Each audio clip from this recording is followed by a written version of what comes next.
After a long wait yesterday, we finally got a chance to look at the National Economic Survey for 2021, and we want to delve into that. And we are privileged to have the Principal Secretary in charge of the State Department for Planning, Saitoti Torome. Welcome on set, sir. Okay, thank you very much. On the 12th of March this year, the President, in his 14th address on the COVID-19 pandemic, did indicate that in 2020, the economy grew by 0.6%. When I look at the numbers you released yesterday, it indicates the economy contracted by 0.3%. And many of us looking at this are wondering, how do we harmonize the two? Especially because depending on which metric you're looking at, it tells you Q4 could have given a different outcome. If I use your numbers, Q4 growth was about 0.75%. If I use the President's numbers, Q4 growth was about 4.25%. So how do we harmonize that?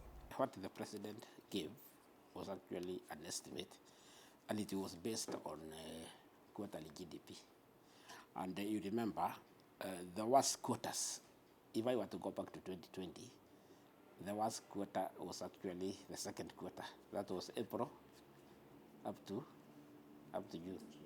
And that was the time when we had completely total lockdown.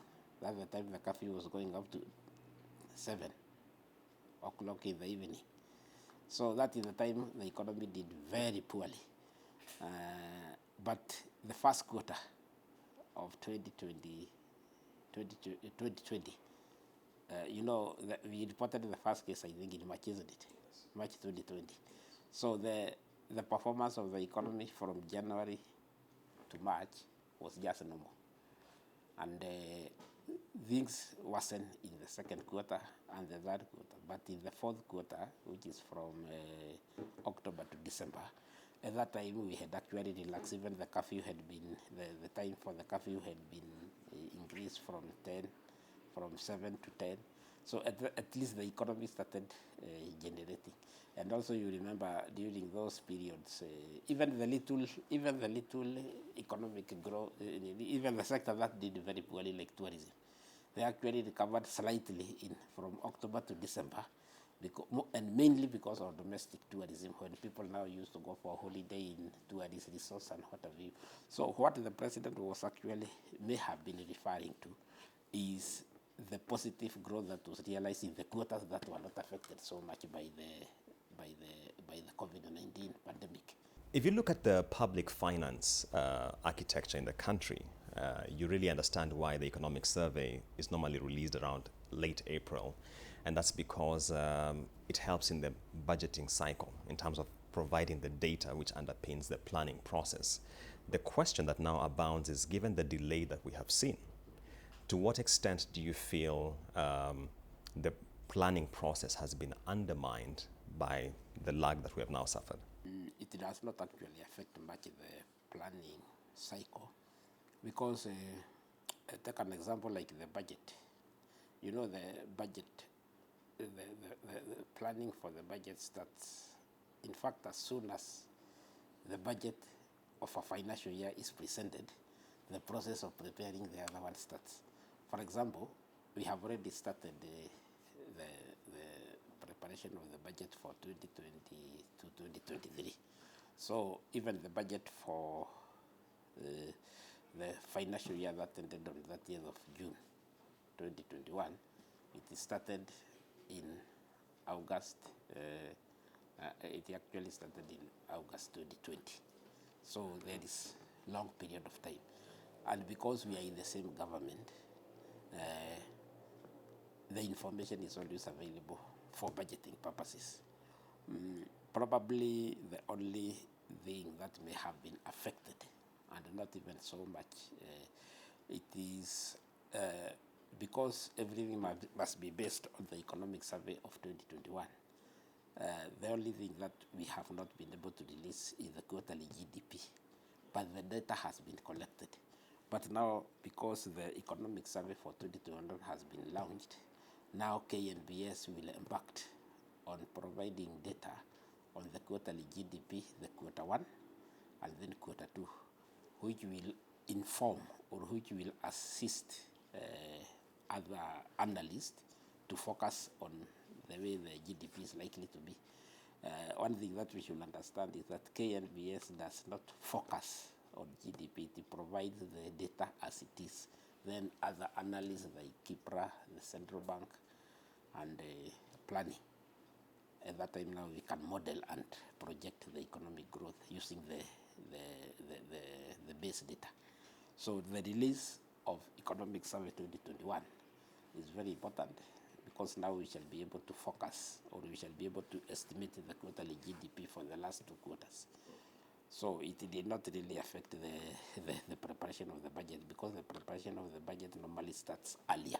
So you're saying the quarterly numbers for 2021, so when do we expect to start seeing them roll out? Because definitely there'll be a knock-on effect in terms of the delay from the survey. Now, when do we get Q1, 2021 and Q2? We should be able to get them by either October or November, latest November.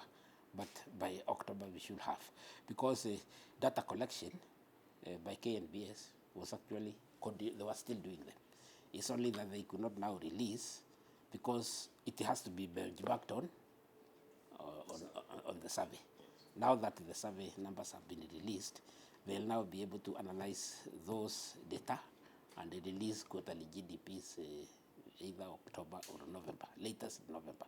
We can't reach December before they release.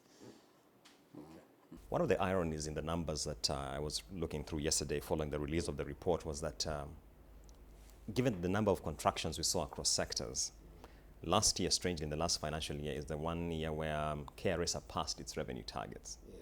And the question is, what exactly was at play here? Did we, based on the on the surveys that you've done as a planning entity, did we tax businesses and households to their deathbed, or what exactly played out here? You see, I think for KRA meeting its revenue target, mostly not really overtaxing, because we were still using the rates that were passed by Parliament through the finance bill of 2020. But what KRA did, they actually improved. They actually now trying to seal the loophole, where there is what we call the revenue leakage. So, and we thank the current DG because he's actually doing that. So it's just a matter of trying to reorganize themselves. Then they see where there are leakages, and then now they collect. So that is why they're actually surpassing their target. And we are happy, even if the trend continues. This year we expect things to normalize. So it's just internal reorganization of KRA, where now they're actually trying to seal the loophole, or where there are actually tax leakages. Yeah, so they're actually now they're also trying to make a lot of effort, because you see now, because of the debt situation, the government wants to mobilize more domestic resources as opposed to all the time looking for the external debt. So because of that, there is a lot of work, there is a lot of reorganization happening in KRA, and that is why we can see some changes in, or some, the KRA surpassing its target. Let's talk about the rebasing of the GDP. One of the desired outcomes of rebasing is that for developing economies such as ours, we would be able to begin mainstreaming the vastly informal economy into the formal side for the very purpose of boosting your revenue mobilization, etc. We did one in 2014. Now we have one which you made public yesterday. Do you feel we're realizing this target? And why I ask that is because year on year, we keep on talking about widening the tax net without making much progress because of the vast informal economy. You revise after a given period of time. It can be even 10 years, 5 years, because rebasing is an exercise that you need to collect a lot of data. And the purpose of revising is to see whether there are new areas that are contributing to the GDP that have emerged, because changes take place, particularly changes which are being brought about by the information and technology, ICT. So when you rebase, when you revise, you also collect more data. Like you carry out a lot of surveys. Like before we rebase, we did the census of industrial production, the survey of services. Then we did the MSMEs survey of medium and small enterprise.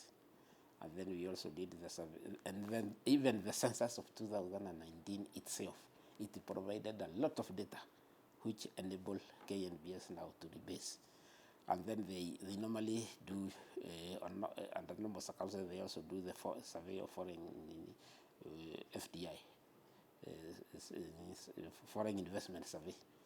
They also do all those things. So all this data, when it is collected, it enables us to see which sectors are growing, which revenue, the income streams that are coming up.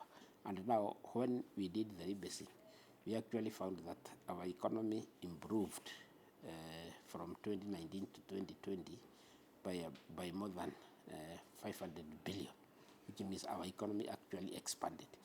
And this is something that is done routinely. I think since we got independence, we started doing it in 1967. So it's normal. And this is what is prescribed by what we call the systems of national account, which are actually developed by the IMF. And the IMF give a lot of capacity, a lot of capacity support when we are actually doing these things. And that is one of the reasons now, in your earlier question, why the delay? It is because we were rebasing. And this requires a lot of consultation. You involve a lot of stakeholders. You do a lot of peer review so that whatever now you present, it has been analyzed a lot, and a lot of questions have been asked about it, a lot of clarification has been done, and a lot of improvement have also been made. So maybe, PS, just to now take you back to my question, do you feel that we are making progress in terms of bringing the vastly informal economy into the net of the formal through these exercises? Yeah, we are, because first of all, you cannot assist the informal sector without first of all having data on it. So KNBS carried out a survey which was launched in 2016 on medium and small enterprise survey. And it actually went to all of them. It was a passive survey, and it was published, and it actually revealed that the contribution of SMEs is about 34% of the GDP. It contributes 34% to the GDP. And then we also noted that much of the employment is actually in SMEs.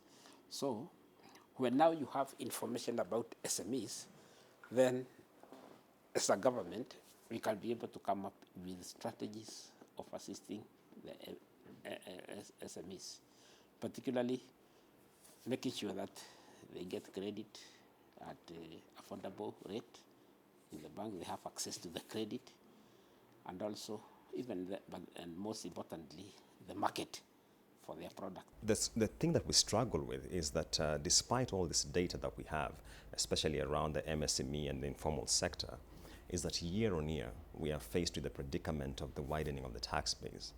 And you'll remember that we tried presumptive tax to try and net them in. It didn't work. We moved back to turnover tax. We have now introduced minimum tax, which of course has run into legal headwinds. So where is the mismatch? Because if planning has all this data, why is it that when it comes to widening the base, there seems to be a challenge? No, I think the KRA has been trying to widen the base. Like for example, there before the matatu sector, they never used to pay tax, but now they were brought on board. I think even as you ask about the issue of the tax, maybe those are some of the things that KRA is actually trying to address. The contribution, okay, they contribute more to the GDP. How can they now also contribute more to the taxes? I think those are some of the issues that KRA is actually trying to address. And the other day they launched their strategic plan, where they are now covering all those areas about the widening of the tax bracket. Yeah, so those are things that are actually being addressed.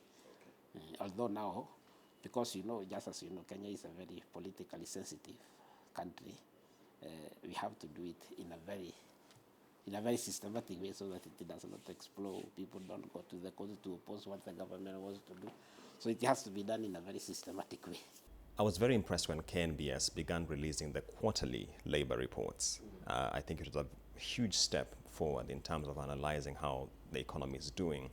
One of the challenges that I see with that is that unlike labor reports across the globe, the KNBS one on a quarterly basis doesn't release data on wages. And yet that's a very critical component when you're doing labor market analysis, because then you can look at a key factor such as the gender pay divide. Now we can't. If you look at the pay rate, how is it moving? Is there any step towards availing that sort of data on a quarterly basis? You know, when the KLBS are coming up with their plans, they normally analyze and see the data gap. So probably that is one of the data gap that can actually be addressed.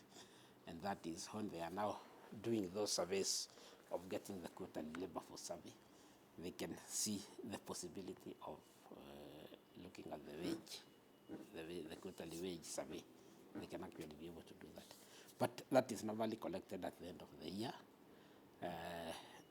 Because when they are collecting the data, they ask about the wage, the cost of the staff cost. So it's something that can be looked into, whereby they can actually be providing the data on monthly wage survey. This is the first time we saw the GDP being rebased after 5 years. Prior to that it was 19 years, then going back it was 10 years. The UN recommends best practice every 5 years. Are we now going to see this being the trend every 5 years? In Kenya, we try as much as possible because we rebased in 2014. And now we are actually rebasing with the process of rebasing. What we released yesterday, it started in 2017 after carrying a lot of surveys. And also we were lucky because we did the census in 2019, where we obtained a lot of data which actually assisted in also in the rebasing. So the UN recommend that five years. It's just like, for example, the census. You know, we do census after every 10 years. And I can tell you that Kenya is among the countries that is rated very highly, because since 1969, we have never failed to do a census after every 10 years. But to rebase, after 5 years, first of all, you require a lot of resources. Not to do the rebasing itself, because rebasing is just using now the data that you have. For the 5-year period, you must carry a lot of surveys, which will provide you data, and that data now you will use for rebasing. So if you don't have resources to carry out, or if you don't plan to do all those surveys, then you find by the end of 5 years you have nothing to rebase, because you don't have new data sets to be used for rebasing. So, and you know, in Africa, in many African countries, statistics bureaus are not given a lot of support because of problems here and there. In Kenya, we were very lucky because we had what we used to call the P4R, Performance for Results. That is the one that KNBS was using. And that's why they were able to do a lot of economic surveys, which they use for rebasing. So as long as we know, for example, if because you have rebased this year, and then we plan to rebase after 5 years, then we must provide funds to carry out all those surveys, which will provide data for rebasing.